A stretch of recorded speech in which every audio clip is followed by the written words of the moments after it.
आ जाओ भीम।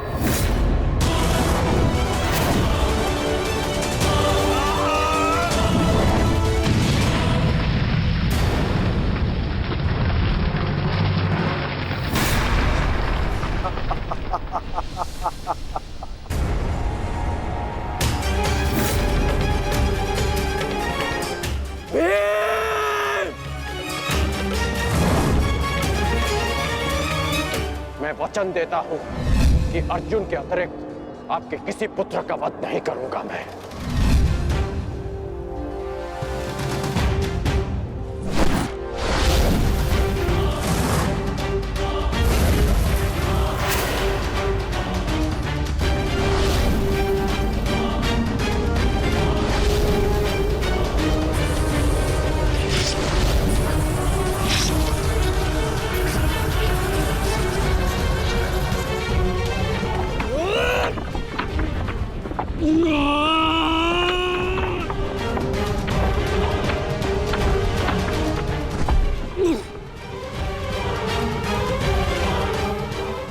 सत्यसेन!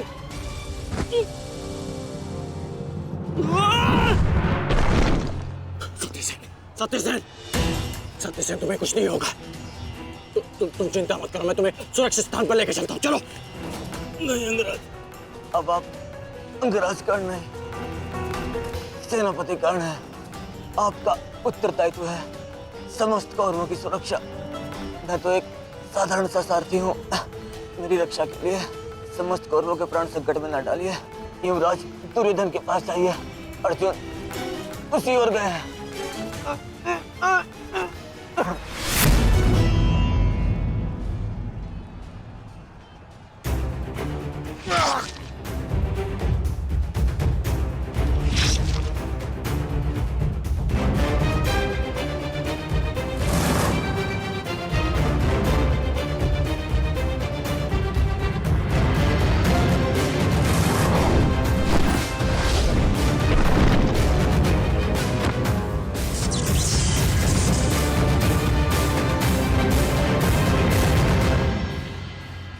एक प्रतिज्ञा ने तुम्हें बचा लिया भीम।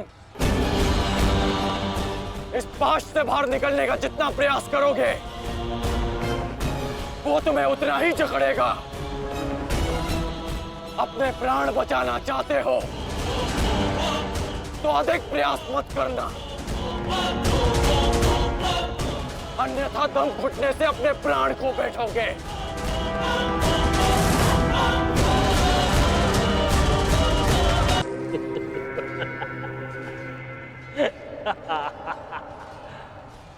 वाह विक्रोधर, वाह क्या दृश्य! मुझे उस सभा का स्मरण हो गया जब मैं पांचाली को घसीट कर लाया था। दुशासन! क्रोध आ गया भीम, क्रोध! क्षमा करना भीम, क्षमा करना कि तुम्हारी भाभी को नहीं, तुम्हारी अर्धांगिनी को। इस समय तुम्हारी अर्धांगिनी है या भाभी? एक एक माह बांट कर रखा है या फिर एक एक वर्ष? ठीक कहा था अंगराज, उचित कहा था। वैश्य, वैश्य!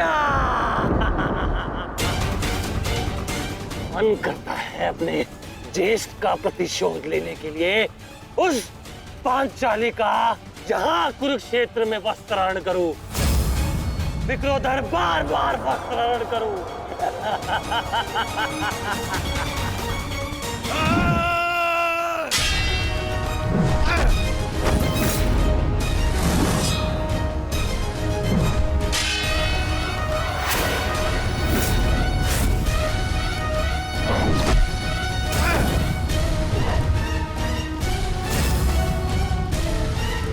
अपने अनुजों की मृत्यु का प्रतिकार लूंगा मैं।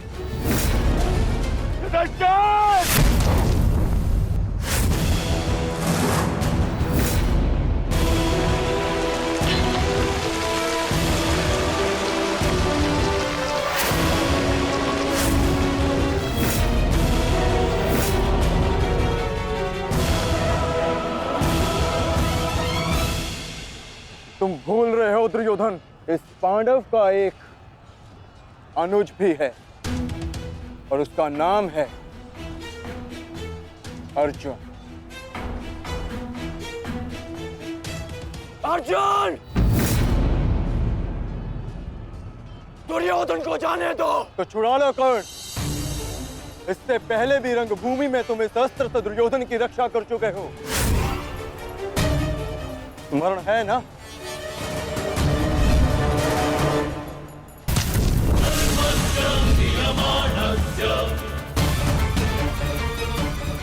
किंतु आज इसकी रक्षा कोई नहीं कर पाएगा और तुम्हारे बाणों को मैं इसकी रक्षा करने नहीं दूंगा।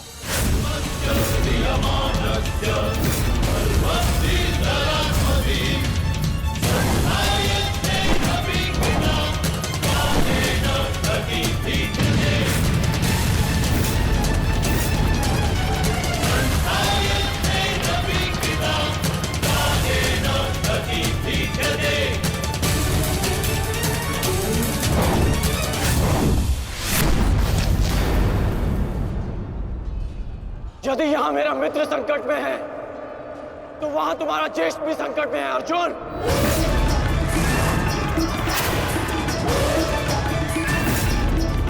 अब निर्णय तुम्हारा है। अपने ज्येष्ठ के प्राण बचाओ या उसके दम घुटने की प्रतीक्षा करो। क्या करोगे अर्जुन? सेनापति का मेरी रक्षा करो।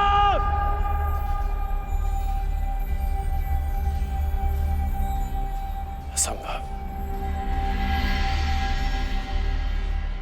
भीम तो बंधन में बंधा है, फिर दुशासन क्यों चीख रहा है?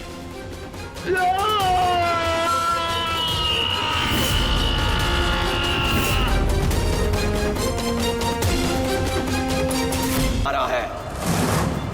अपने ज्येष्ठ के प्राण बचाओ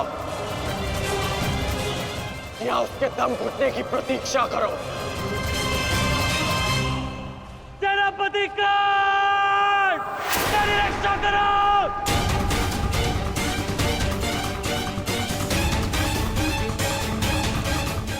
संभव। भीम तो बंधन में बंधा है, फिर दुशासन क्यों चीख रहा है?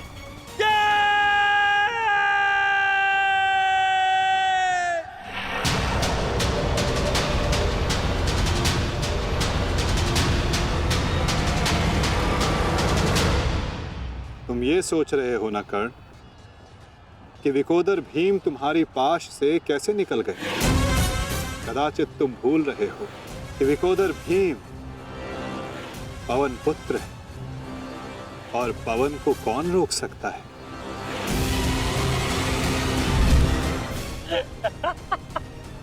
वाह रे वाह कुंती पुत्र हो,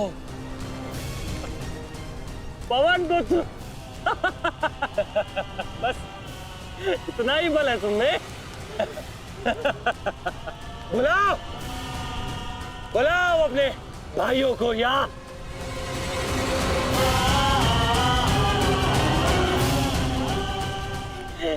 पांच पिताओं को।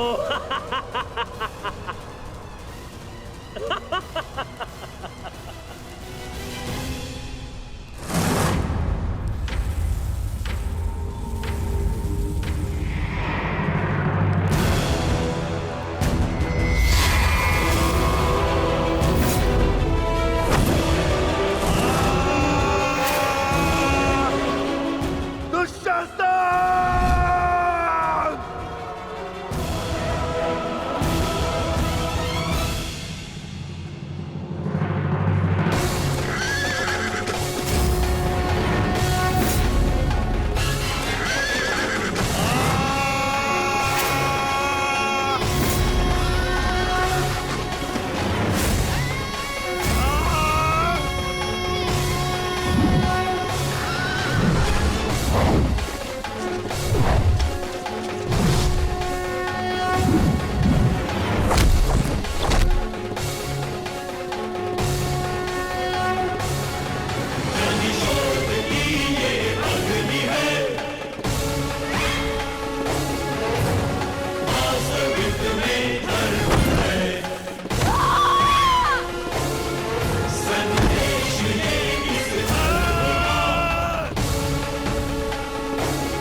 क्या कहा था तुमने?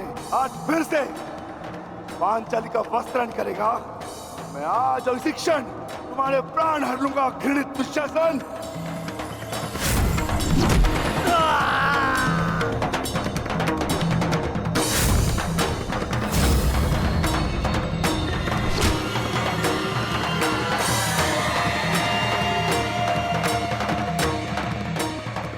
इसी भांति तुम पांचाली के केश पकड़कर युद्ध सभा में लाए थे ना?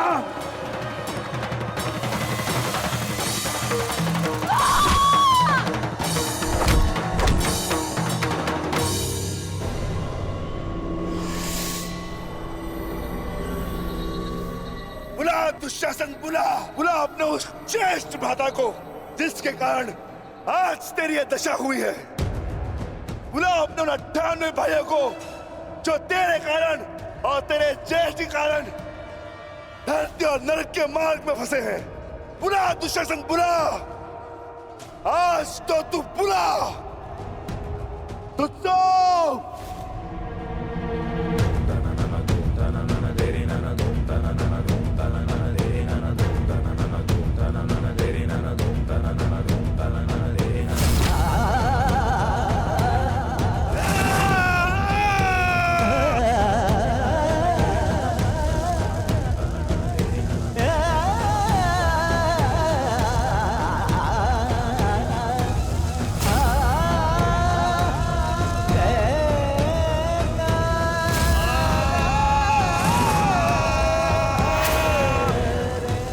इसी भांति तुमने पांचाली के केश पकड़कर उसे घसीटा था ना?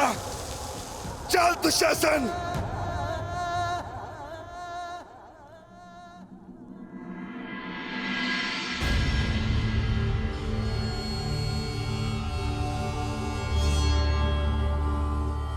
प्रणिपात माता, पिताश्री ने आपको कुरुक्षेत्र में प्रस्तुत होने का आह्वान दिया।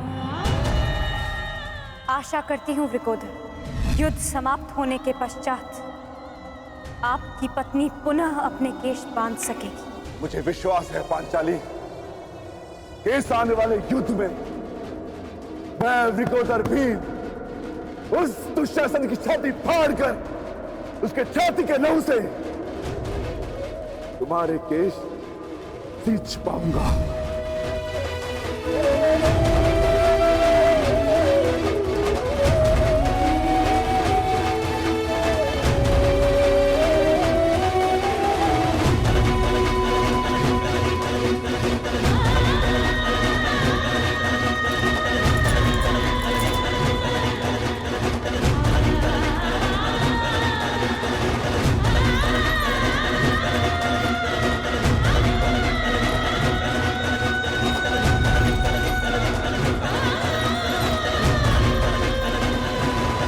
भीम की पुकार का अर्थ तो समझ रहे हो ना दुर्योधन?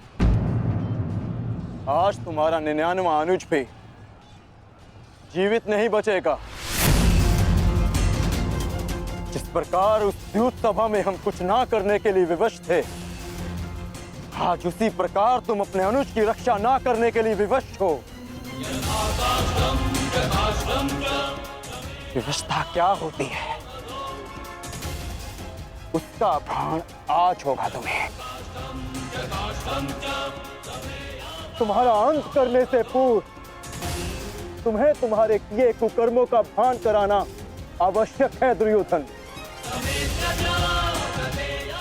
हम तो उस दिन विवश थे, किंतु मैं तुम्हें एक अवसर देता हूं। सूर्य अस्त होने में अभी 2 घड़ी शेष हैं और तुम्हारे अनुज के पास भी।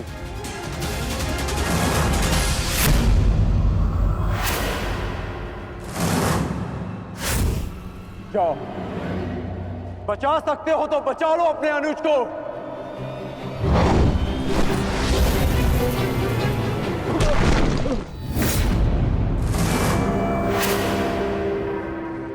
जाओ दुर्योधन, दौड़ाओ अपना रथ और बचा लो दुशासन के प्राण। कर चलो।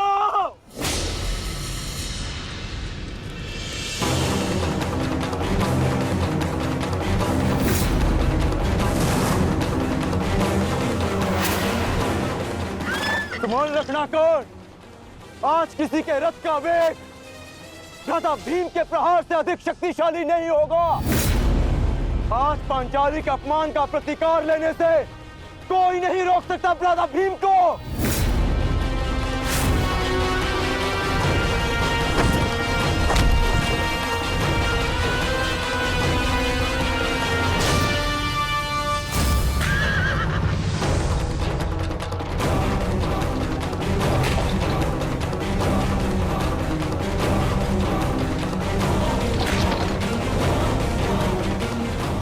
शीघ्रता करो मित्र।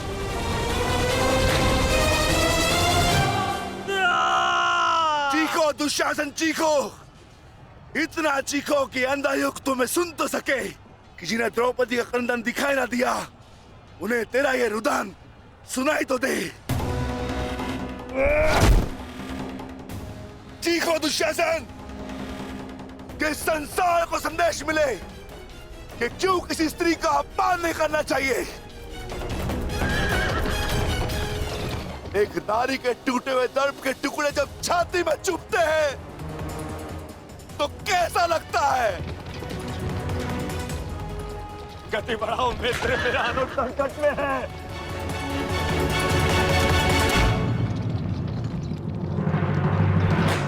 इस बाएं हाथ से तुमने द्रौपदी के केश पकड़े थे ना, स्मरण है ना नीच?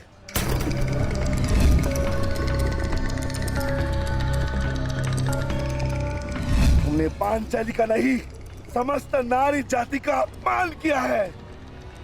आपको तुम्हारे धड़ पर रहने का कोई अधिकार नहीं।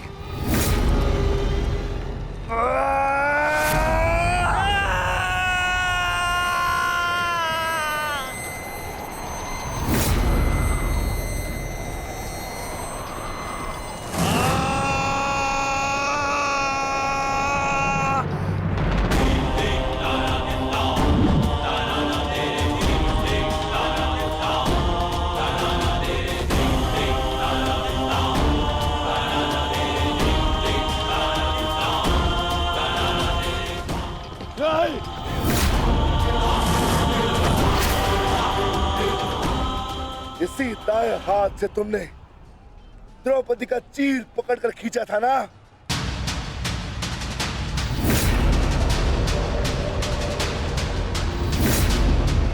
अब चीर क्या, तुम लीर भी नहीं खींच पाओगे।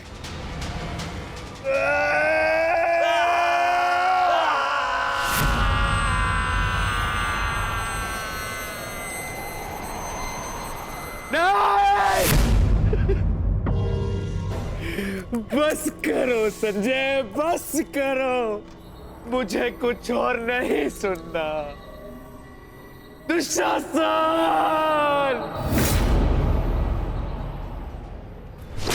इसी छाती को पीट पीट कर तुमने पुरुषार्थ का ढोल पीटा था ना, अपने पुरुष होने का दम भरा था ना। अब मैं पीटता हूं तुम्हारी छाती।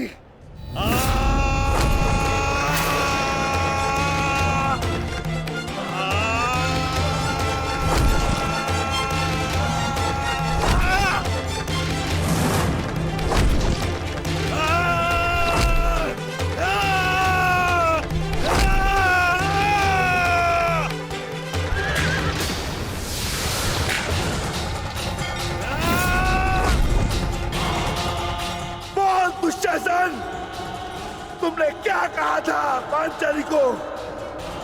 बोल, तुमने क्या कहा था पांचाली को? वैश्या!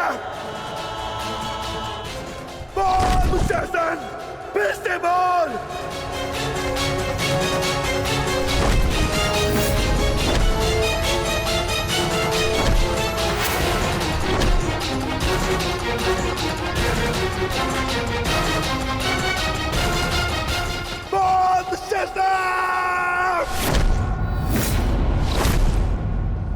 बोल दुशासन, बोल।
मैं पांडु पुत्र था,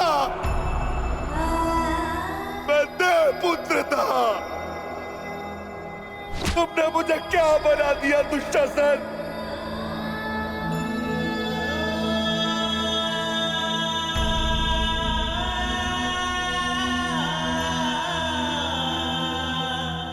तुमने मुझे पशु बना दिया, तुमने मुझे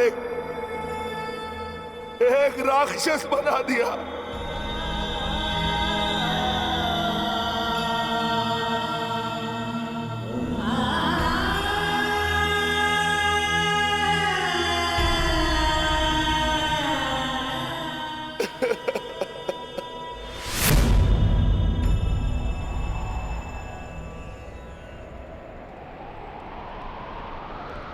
मैंने अपनी प्रतिज्ञा पूर्ण की पांचाली, परंतु मेरे प्रश्न का उत्तर पूर्ण नहीं हुआ। क्यों मुझे ऐसे युग में जन्म लेना पड़ा जहां मुझे अपने ही भाई के रक्त से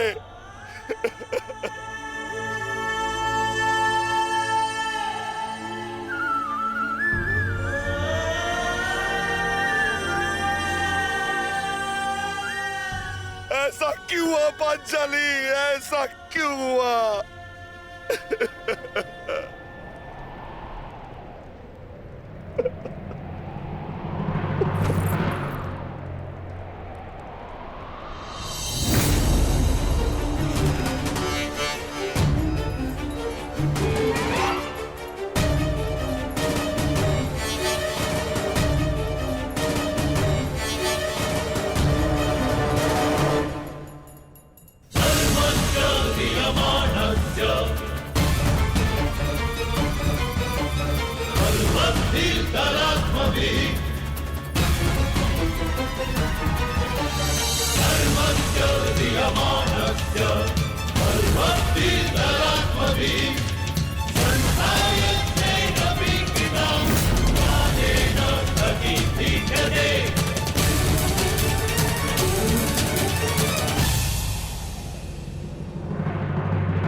देख रहे हो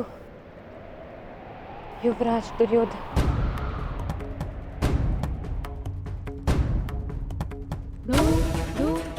देख रहे हो अंगराज कर्ण, ये लहू, ये रक्त, ये 5 गांव ना देने का मूल्य नहीं।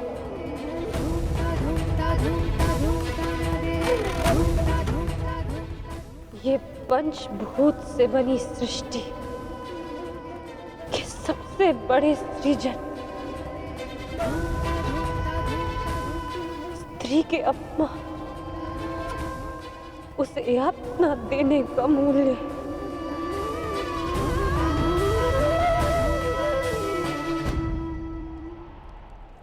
एक स्त्री,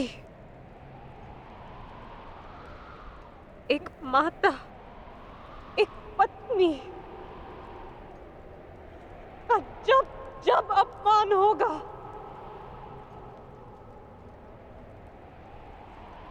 तब तब ऐसा दृश्य दोहराया जाएगा।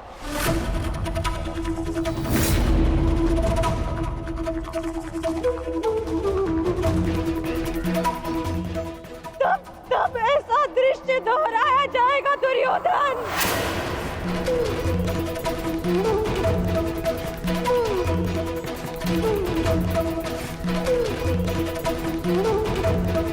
Oh स्नान कराने का मूल्य रक्त स्नान से चुकाया जाएगा। आज मेरी पीड़ा कम नहीं हुई है,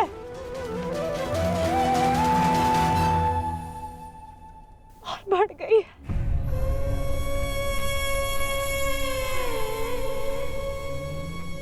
इस संसार में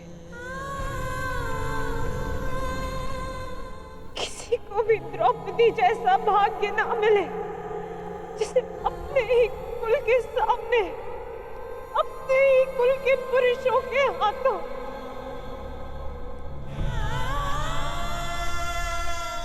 अपमान सहना पड़ा और अपने ही कुल के वंशजों के रक्त से स्नान करना पड़ा।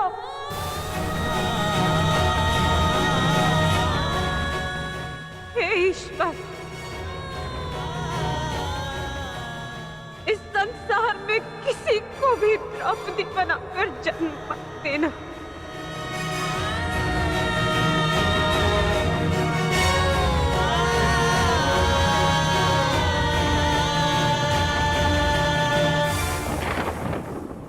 आपके लिए अपने प्राण देकर प्रसन्नता होगी मुझे, क्योंकि मेरे माता पिता ने आज तक मेरा मुख नहीं देखा, और मेरे लिए आप ही मेरे पिता और आप ही मेरी माता हैं। मेरा भाई, मेरा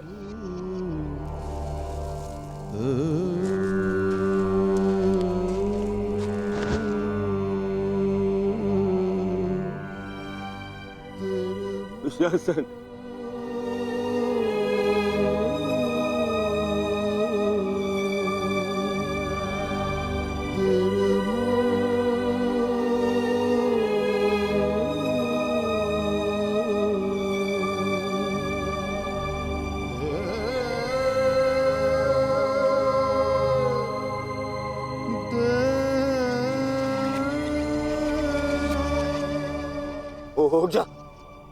उठ जा, देख, युद्ध समाप्त हो गया है। तेरी भुजाओं के बल के सहारे ही तो मुझे संसार पर राज्य करना था।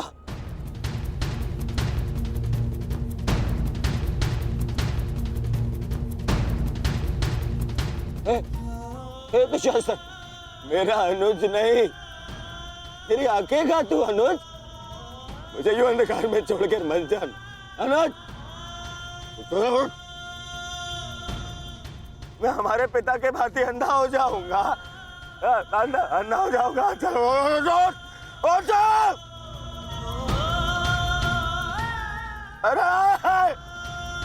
अरे इसकी बुझाए क्या है?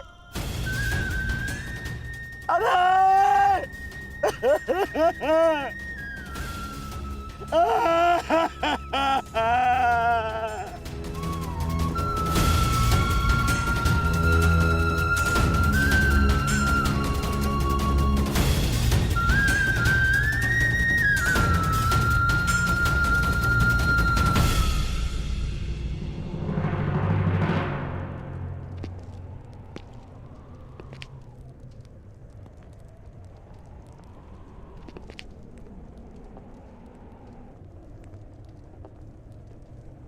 कदाचित तुमने अपने अनुज दुशासन की भुजाओं के बल से ये संसार जीतना चाहा होता दुर्योधन।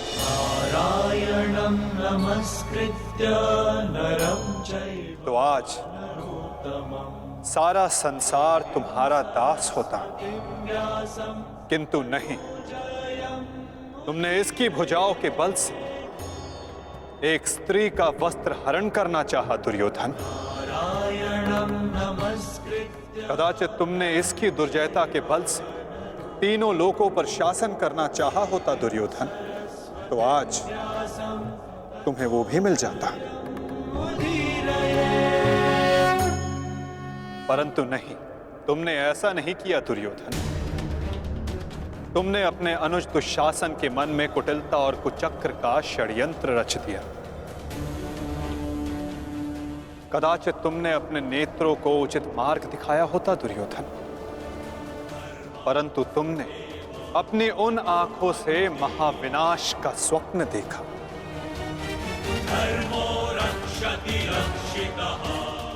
स्मरण रहे दुर्योधन, नियति, धरती और प्रकृति ये तीनों स्त्री हैं। और जब जब स्त्री का अपमान होगा, नियति पुरुष के विरुद्ध होगी। धरती उस अपमान का भार नहीं सहेगी और प्रकृति उसे नष्ट। क्या तुम्हारे अनुजों में, क्या तुम में पुरुषार्थ कम था जो द्यूत खेलने की आवश्यकता पड़ी?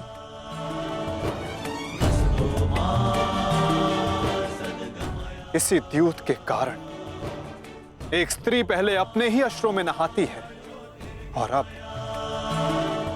अपनों के ही रक्त से।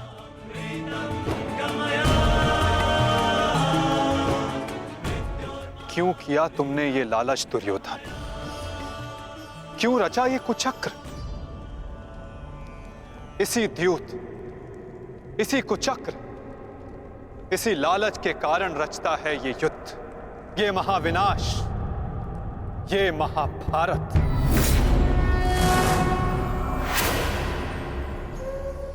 क्यों आज एक भ्राता को अपने ही अनुज के रक्त को पीना पड़ा और दूसरा आज स्वयं के रक्त में लथपथ है? स्मरण रहे, जो हाथ स्त्री की लाज, उसके मान के रक्षण के लिए, यदि वो हाथ स्त्री की लाज उतारने का दुस्साहस करेंगे, उसका मान भंग करने का दुस्साहस करेंगे, तो उन हाथों को धड़ से अलग कर दिया जाएगा।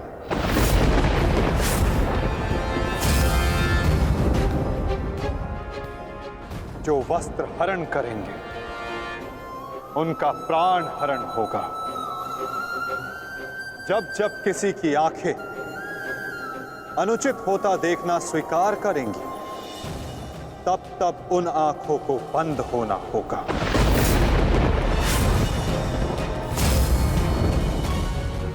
यही नियति है, यही प्रारब्ध है और यही है इस महाभारत का कारण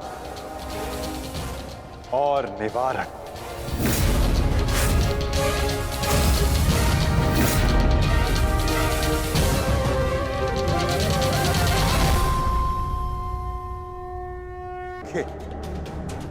अनुचित होता देखना स्वीकार करेंगे, तब तब उन आंखों को बंद होना होगा। यही नियति है, यही प्रारब्ध है और यही है इस महाभारत का कारण और निवारण।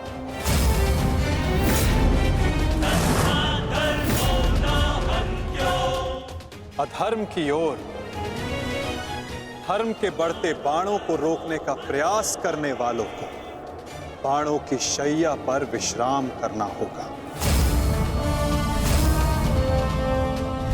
जो अधर्म की आज्ञा पर शीश झुकाएंगे, उन्हें स्वयं का शीश कटाना होगा।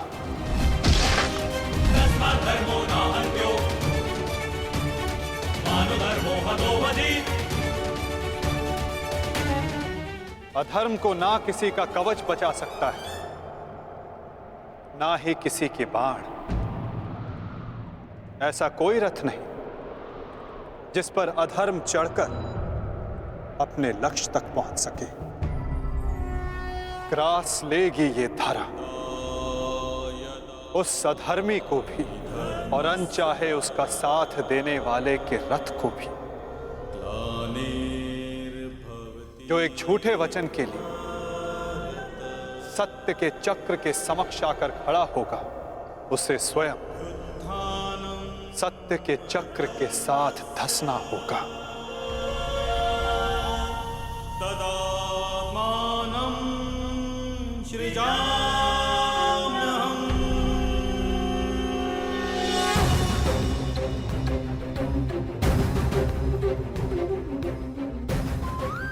ये तुम्हारे अपमान का नहीं, समस्त स्त्री जाति के अपमान का प्रतिकार है पांचाली। संसार को समझना होगा कि कभी किसी स्त्री को प्रतिशोध के लिए ना ललकारे, क्योंकि प्रतिशोध पाकर मन की अग्नि शांत नहीं होती, अपितु और धधकती है।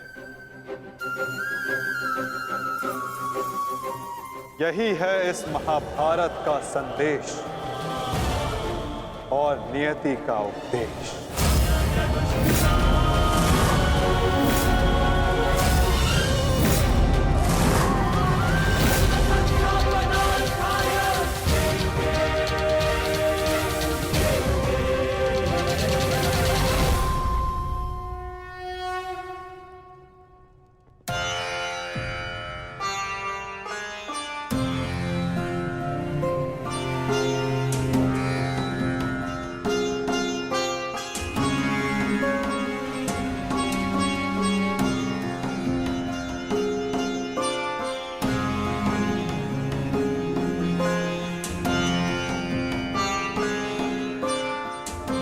अपने आप को संभालो मित्र, एक योद्धा को रोकर विदा नहीं करते।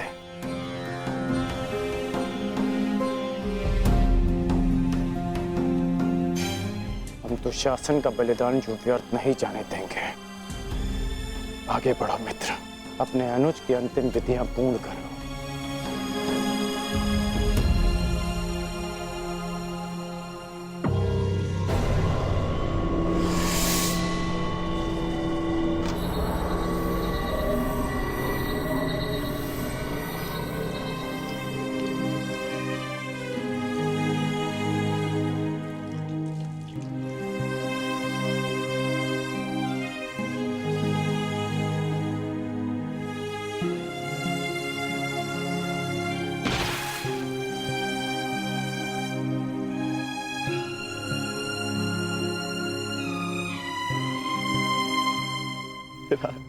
अच्छा, प्रेहि प्रेहि पतिभिः पूर्वैर्भिर्यत्र न पूर्वे पितरपर्युः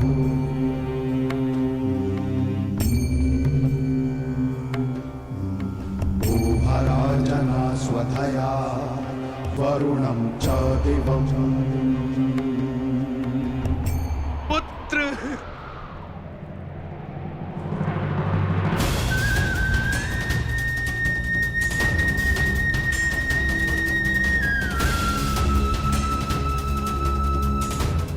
क्यों?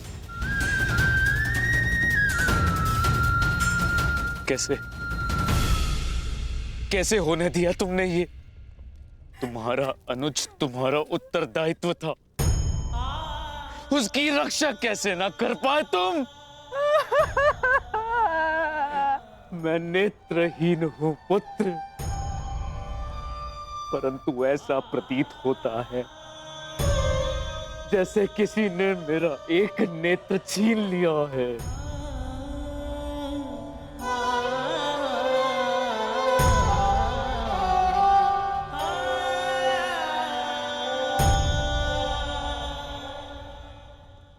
कहते हैं सर्वनाश उत्पन्न होने पर जो उसे आधा बचा ले पुत्र, वो ज्ञानी होता है पुत्र। मैं अपने 99 पुत्रों को तो खो चुकी हूँ, परंतु मैं अपना अंतिम पुत्र नहीं खोना चाहती, नहीं खोना चाहती।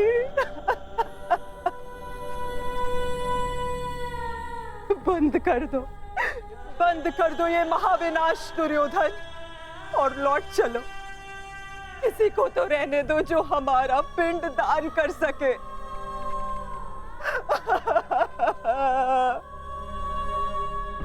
चलो पुत्र, लौट चलो। नहीं, अब इस युद्ध को रोका नहीं जा सकता। मैं इस युद्ध के ऐसे पड़ाव पर पहुंच चुका हूं जहां से पीछे लौटना संभव नहीं। ये दलदल या तो मुझे निगल जाएगा और या मैं इसे समाप्त कर दूंगा। अब या तो उन पांडवों का अंत होगा और या तो मेरा। नहीं। उससे पूर्व कदाचित ये युद्ध नहीं रुक सकता। अब ये युद्ध ना मुझे राज्य के लिए लड़ना है और ना ही सम्राट बनने के लिए। ये युद्ध करना है प्रतिकार के लिए। जिन पांडवों ने मेरे 99 भ्राताओं का वध किया, उनके वंश का समूल नाश करूंगा मैं।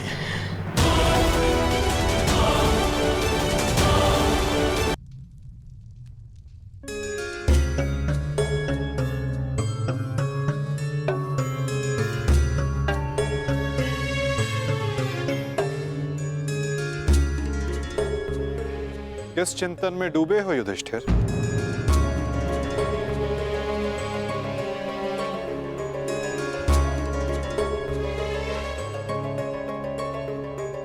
प्रणिपात वासुदेव।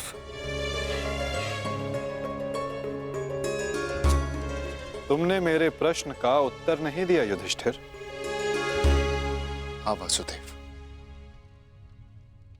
मेरा मन अशांत है। बुद्धि पर जैसे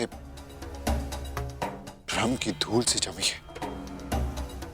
समझ में नहीं आ रहा है वासुदेव कि इस महायुद्ध से हमें क्या प्राप्त होगा। आश्चर्य, धर्मराज के मन में ऐसा असमंजस। वासुदेव, मैं आपसे निवेदन करता हूं कि मुझे धर्मराज कह के मत पुकारिए। इस धर्म युद्ध में बिखरे अधर्म की छींटें मुझ पर भी पड़ी हैं। मैं धर्मराज कहलाने योग्य नहीं हूं वासुदेव। युद्ध में शरीर और सेना के बल से अधिक महत्वपूर्ण आत्मबल होता है युधिष्ठिर। और इस प्रकार युद्ध के मध्य में सम्राट का मन दुर्बल पड़ जाए, ये उचित नहीं है। तुम ये मत भूलो युधिष्ठिर कि ये महायुद्ध केवल तुम्हारा नहीं है, ये संपूर्ण भारतवर्ष की उस प्रजा का भी है जो न्याय चाहती है, जो अधर्म से मुक्ति चाहती है, जो तुम्हें हस्तिनापुर का योग्य उत्तराधिकारी मानते हैं, जो तुम में भारत का योग्य सम्राट देखते हैं। इस युद्ध में तुम्हें सम्राट बनते देखने के लिए अनगिनत सैनिकों ने अपनी आंखें बंद कर ली युधिष्ठिर। और आज भी अनगिनत सैनिक सज्ज हैं अपना बलिदान देने के लिए। एक सम्राट का कर्तव्य है कि वो अपनी सेना, अपनी प्रजा का मार्गदर्शन करे, ना कि स्वयं दुविधा में फंस जाए।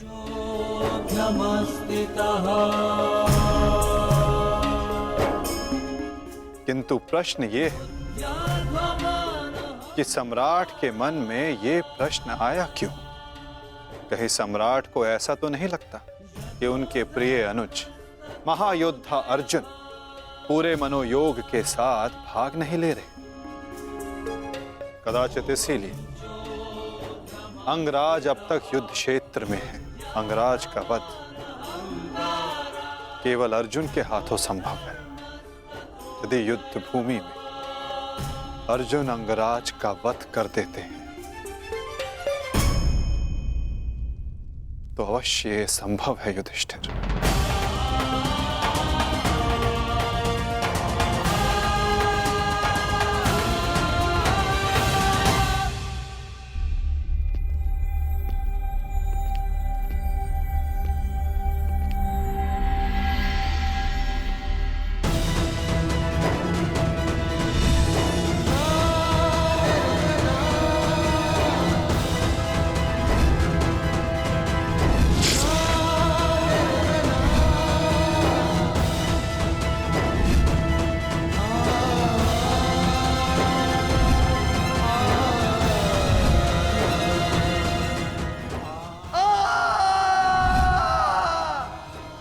जीवन भर परिवर्तन के लिए संघर्ष किया, क्योंकि जब भी मैंने ऐसा किया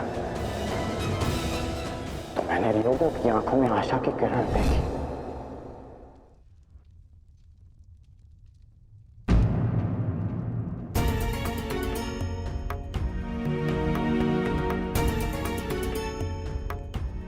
जिस परिवर्तन के लिए तुम लड़ रहे हो उसके लिए सबसे पूर्व तुम्हें सशक्त होना होगा कर्ण। कुछ समझ नहीं पा रहा हूं वृषाली। लगभग अपने सारे प्रिय खो चुका हूं। हमारी अगली पीढ़ी जिसके लिए मैंने परिवर्तन का स्वप्न देखा था वो तो बची ही नहीं। फिर इस परिवर्तन का क्या लाभ?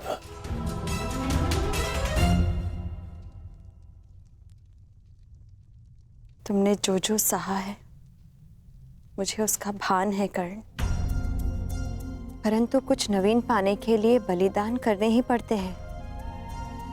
युद्ध में योद्धा वीर गति प्राप्त करता है ये भी जानते थे। धन की, प्राण की, अपनों की हानि होती है ये भी तुम जानते थे कर्ण। फिर आज ये उद्विग्नता क्यों? इस समय तुम कौरव सेना के सेनापति हो अंगराज, और तुम्हारी सेना को तुम्हारे मनोबल की आवश्यकता है। उन्हें एक सशक्त सेनापति चाहिए, ना कि एक टूटा हारा योद्धा। हम सबको तुम पे विश्वास है कर्ण, मुझे तुम पर विश्वास है। तुम ही हो कर्ण जो ये परिवर्तन ला सकते हो।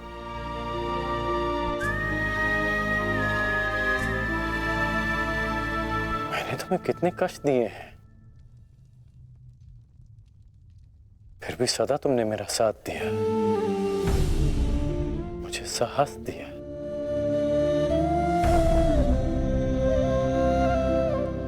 मैंने सदैव परिवर्तन चाहा है, उसमें विश्वास रखा है, पर आज स्वयं को संभाल नहीं पा रहा हूं मैं।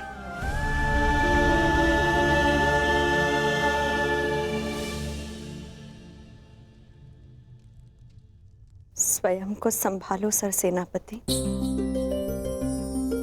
इस तरह टूटो मत, क्योंकि अगर तुम टूटे तो परिवर्तन का वो स्वप्न टूट जाएगा।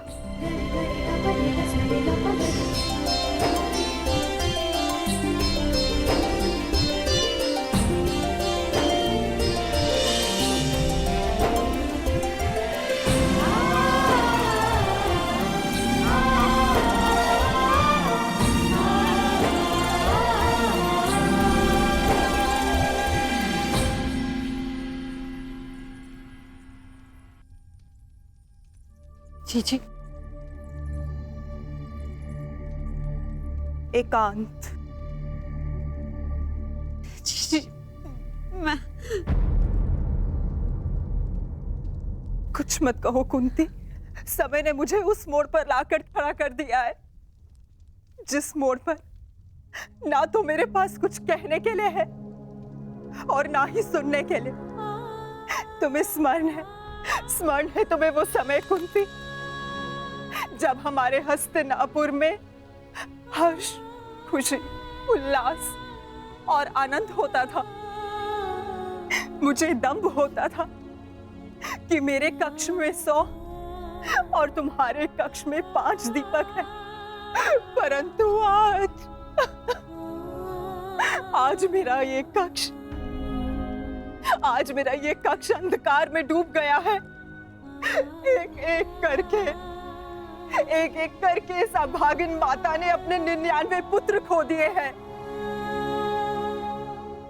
परमात्मा से 100 पुत्रों की माता होने का सौभाग्य पाकर भी आज मेरे दोनों हाथ खाली हैं। माता के आंसू तो अपने एक पुत्र के वियोग में सूख जाते हैं, परंतु मैं अभागिन गांधारी अपने 100 पुत्रों के विलाप के लिए अश्रु कहाँ से लाएगी कुंती? कहाँ से लाएगी? ऐसा नहीं है दीदी, ये दुर्भाग्य नहीं, हमारी असफलता है। दीपक का दर में जलना ये तो संभालने वाले के हाथ में है कि वो उस दीपक से प्रकाश करवाता है या अपने घर को सुहा कर लेता है या अपने संतान पर अपना नियंत्रण खोने के कारण ये युद्ध हुआ है, जिसका परिणाम हम माताएं भुगत रही हैं। जो पीड़ा आपकी है जीजी, वही पीड़ा मेरी भी है। आज आप जिस परिस्थिति में हैं, मैं भी स्वयं उसी परिस्थिति में बंधी हूँ।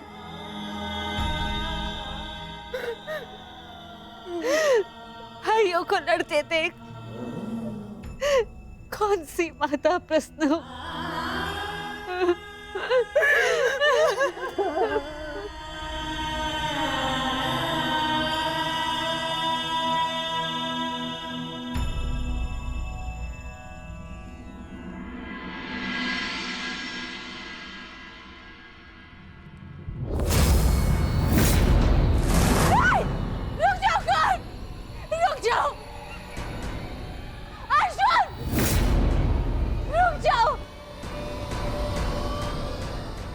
जोड़ती हूँ, दोनों रुक जाओ।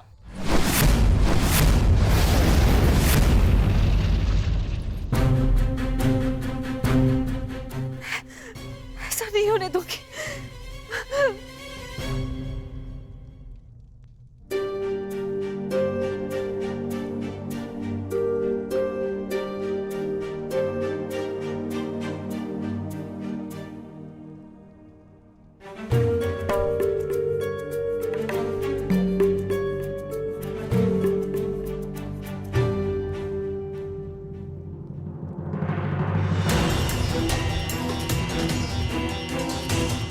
राजमाता,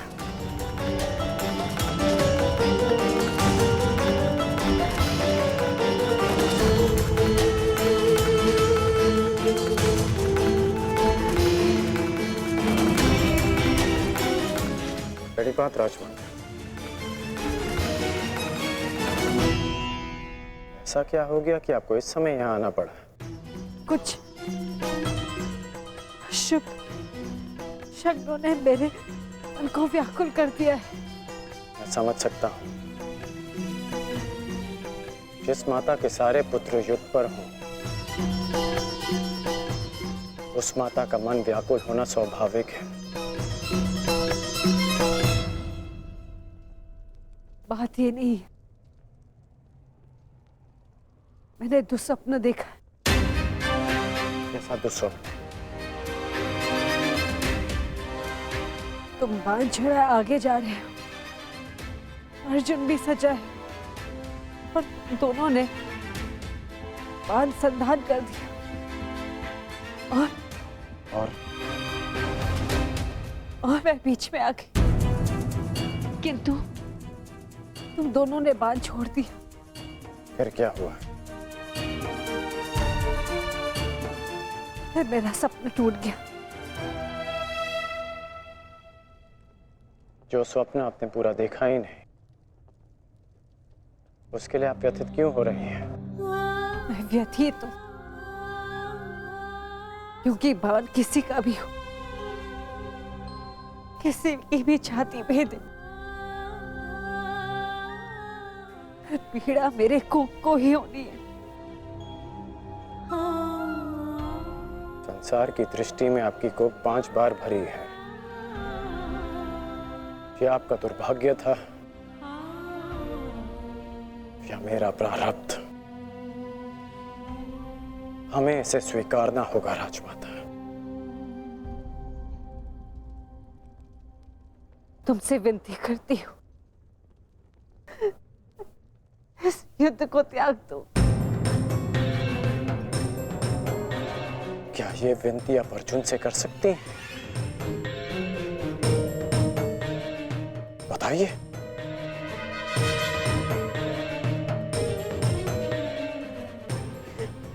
विवश हूं। परंतु हम विवश नहीं हैं पुत्र।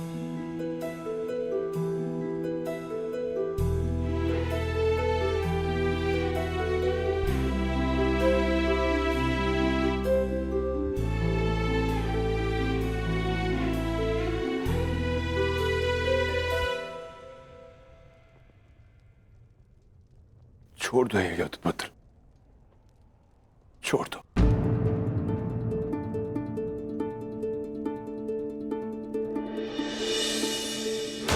पिताश्री, आपके पिता के आदेश के साथ साथ हमारा आदेश भी सम्मिलित है पुत्र।